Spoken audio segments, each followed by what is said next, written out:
Grayscape Media.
Hello, Aces. This is Michael. Just wanted to go over some of the FAQ facts that I found while I was researching the Xbox Series X and Xbox Series S to make my determination of which console I was going to purchase. I went in kind of wanting to go all digital. I know the S model is less powerful than the X model, but I figured since my TV was going to be the same for a long time, because I just bought a 65-inch television that's 4K, I didn't need to spend the extra cash on the bigger model. But also, I had to research some of the SSD requirements. So on the Xbox page, they have a FAQ, and under the topic of Xbox Series S Deep Dive, they have a question and answer. So, how much space is available on a SSD? And Xbox Series X includes a 512 gigabyte PCI Gen 4 NVMe SSD with 364 gigabyte of user storage. As is typical with consoles, we've reserved space for the system files and dedicated a portion for Quick Resume, a technology made possible by our Xbox Velocity architecture. Will Xbox Series S games take up less room on the SSD than Xbox Series X games? A significant portion of the overall size of a game is comprised of texture data.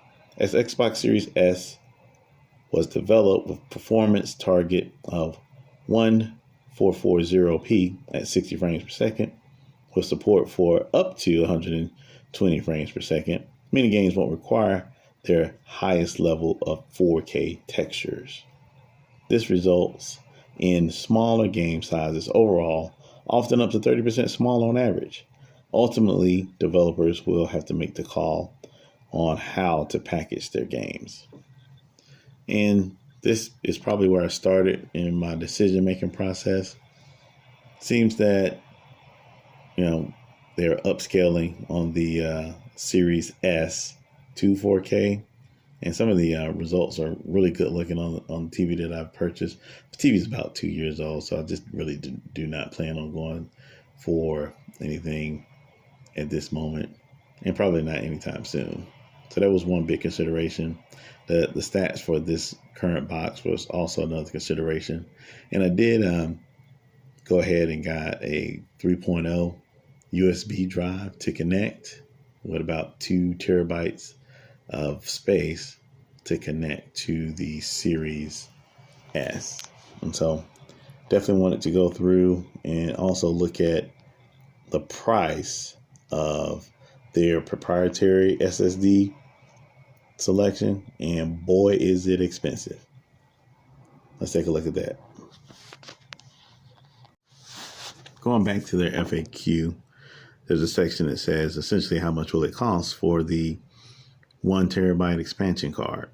So the 1 terabyte expansion card version will be for sale at launch at $219.99 with the release of the Xbox Series X and Xbox Series S consoles on November 10th, 2020. In all, Xbox markets worldwide. So you can pre-order now, which, we're past that date, or check the Microsoft Store from the select retailers in worldwide markets. So, $219 also. If you get the Xbox Series X, which has a decent amount of space, I think about 800 gigabytes, because they reserve some space. That's $499, and then you have to spend an additional $299. So I don't see a lot of people doing that right away. But then if you get the smaller guy, which is the one I purchased, for $300 or $299, and then if you buy this card, it's gonna make it essentially the same price as the Xbox Series X. So it's kind of doesn't make sense to buy the all digital version if you're gonna do that. So what I did was just buy the just another solution, which is getting a 3.0 USB terabyte drive to connect, and that way I can kind of swap the data around. And so got to be more disciplined. Kind of what I've done at this point is set up about 4 or 5 games and put all the next gen games on the primary drive, and then put all the games that are current gen on my secondary drive, which is the SSD. And so they do give a further explanation as to why the expansion is more expensive. The Xbox Velocity architecture is a key innovation of our next generation consoles, delivering unprecedented speed and performance that enables transformative game experiences never before possible on console. This level of consistent, sustained performance requires advanced components beyond the traditional hard drives or SSDs, often found in PC. By partnering with an industry leader in Seagate, we work together to deliver a expandable storage solution that delivers identical performance at the lowest cost possible. I guess, $219 still is a lot to even if you get the larger version of it. That's what, about 3.5 games, 4 games, I guess. Depends on what size and type of game you're getting. But definitely very, very expensive. Definitely looking for those to come down in price.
Versatility means becoming a master of any vehicle. To win the cup, drivers must be versatile. Final thoughts and the final score for the Xbox Series S. The Xbox Series S is a great console for a modest price. It hits the sweet spot of next generation shine with the OS level features such as smart delivery, quick resume, and 1440p gaming. Also, you can't forget about the 4K upscaling at 120 frames per second. The biggest consideration for the purchase of this device is Game Pass, in my opinion. The selections are varied, and it is a tremendous value for these less than perfect economic times. I opted to get a 2 terabyte 3.0 USB drive to keep the cost down, and the system is fast and easy to use and significantly cuts down your time from start to gaming. Our final score for this device is a rating of 8. Please like, share, and subscribe.